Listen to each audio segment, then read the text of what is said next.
Jolupo e kaunti ma Migori ywak mokalo ewi yore maricho mabende tudo dho wedhe mawuok e gweng' makono kaachiel kod chirni e gweng'no kakoro giwacho ni yorego kethore kendo ok lure. Kano telne kod jakom mar dho wedhe kaunti ma Migori Mark Maloba bende ne owacho ni kuom dho wedhe maromo 28 mantiere e kaunti ma Migori, 2 kende ema nigi yore manyalo luore. Maloba ne owacho ni dho wedhe maromo 26 mamoko ok nyal chope e yo mayot nikech yore madhi kono richo mokalo. Kakoro gikwayo tend kaunti no ma Migori mondo mikaw yie to kaw thuolo mar gundho negi yorego.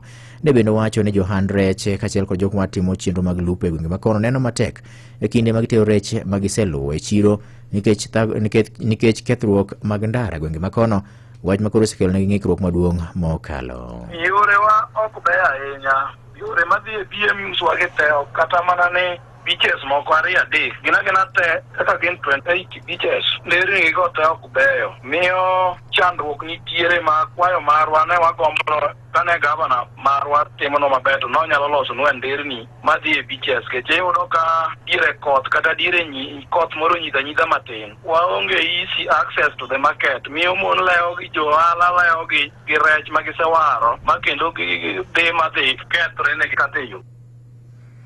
Kata kamano bende koro kwa piny owacho mar kaunti ma Migori mondo mi koro bedie kod romo gi jolupo go mondo mi jolupo yud thuolo mar nyiso gima kuom chandruok magikale.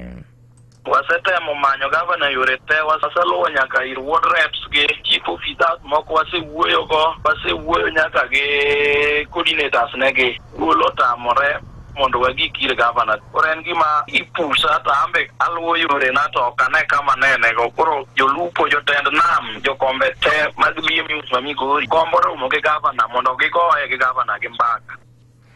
Komachielo en ni jopuonjre ma kwan gi ok tin ne